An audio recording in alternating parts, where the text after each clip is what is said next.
So people have been fascinated as to the relationship between Prince Harry and, of course, Doria Ragland. Doria Ragland, of course, was a lady that turned up at the royal wedding in that green mint two-piece, looking rather splendid, I thought, but never looking really at odds in the surroundings around her. I never felt that she felt totally uncomfortable. And I don't mean that in a negative way, but it did seem odd, didn't it, that you'd travel all this way over to the United Kingdom with not even a companion at your side to sit during that lengthy service. Remember that.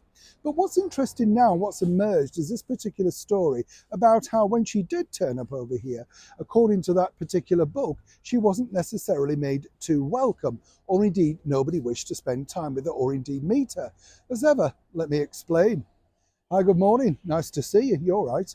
Yes, not bad, thanks. Well, could be better. Yeah, are you all right? Well, you will have a wave. Yes, thank you.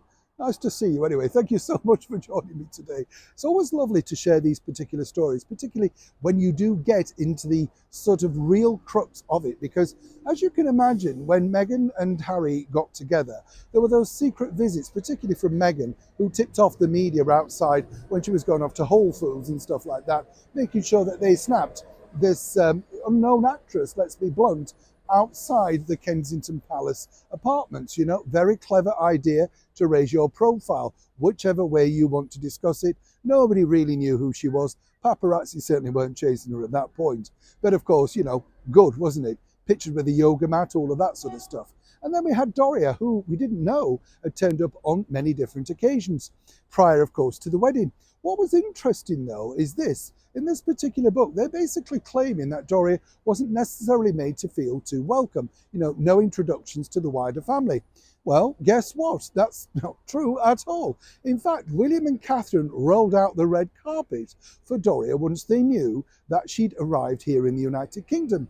Now, a person who worked very closely with Catherine at that time told me this, that on 3 separate occasions, Catherine and William said, look, let's make this really informal. It'd be great to meet Mum.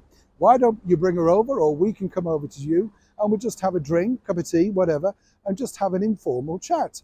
It was suggested, get this, that William and Harry and Doria would in fact go over to William and Catherine's. So on 3 separate occasions, all the details, all the arrangements were put together. As I say, informality. On one occasion, because it was a nice afternoon, they suggested, in fact, outside, making it even more informal. But at the 11th hour on each occasion, there was a phone call through saying either Doria didn't feel particularly well, she wasn't up for it today, bit of jet lag, you name it. They had many, many different excuses. Now, of course, one could surmise later down the line that there was no way that Doria fancied being quizzed by the very, very vigilant Prince of Wales, Prince William. He was already sniffing something of a problem, if you get the picture. And of course, Meghan, being savvy herself, was not having the mother left alone at any point whatsoever. When they did finally meet and all get together, this is where it got interesting to me, because even when Doria excused herself to go off to the restroom, Meghan went with her. She wasn't going to be left alone at any single point. Now, if Harry had any brains, surely that was something of a red flag.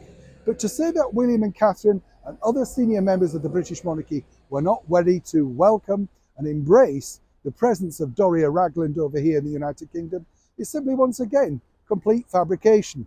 Always happy, though, to set the record straight. Neil Sean in the very heart of London.